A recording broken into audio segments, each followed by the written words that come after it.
Hi guys, welcome to the Change in Ink, and my name is Vanessa and I'm the voice behind the ink.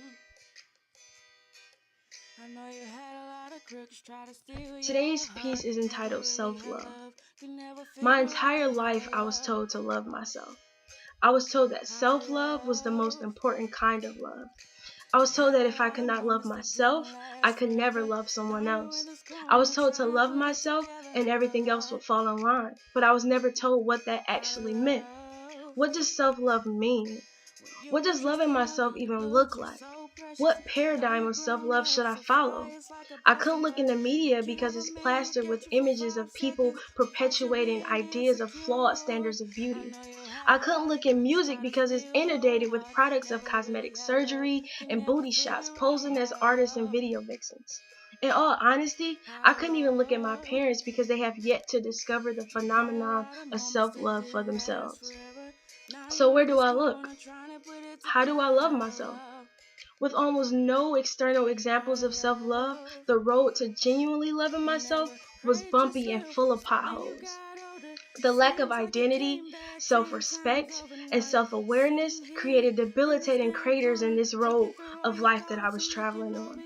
Disowning my power and autonomy caused a change in lanes that detoured my journey to self-love with stigmatized societal images of beauty and stifling views of how I should love myself. Desperately searching for a change in direction, a fork in this road, I forced myself to stop and look in the mirror. I stared at myself. I stared at myself for years. If I was to love myself, I had to be able to recognize myself. I had to know who I was and how I looked. I had to know how I felt. I had to know how I expressed each and every emotion. I had to know what I liked, what I didn't like. I had to know my strength, my power, and my purpose.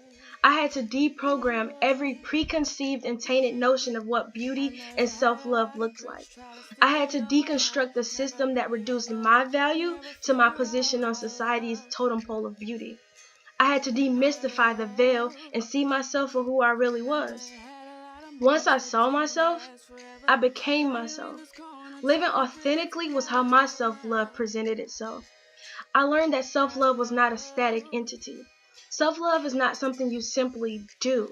It's not taking 1,000 pictures of yourself for social media. Self-love is not narcissistic in nature. Self-love is not developing a false representation of yourself. And self-love is not simply imitating high self-esteem. Self-love is a dynamic action. It's layered, it's deep, it's embracing every single facet of who you are. It's knowing what you deserve and settling for nothing less. Self-love is trusting yourself.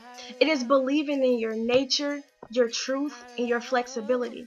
Self-love is refusing to live as an apology. Self-love is an everlasting determination to live on purpose. Self-love is following your passion and dreams. See, self-love is a work of art. It's subjective in its appearance.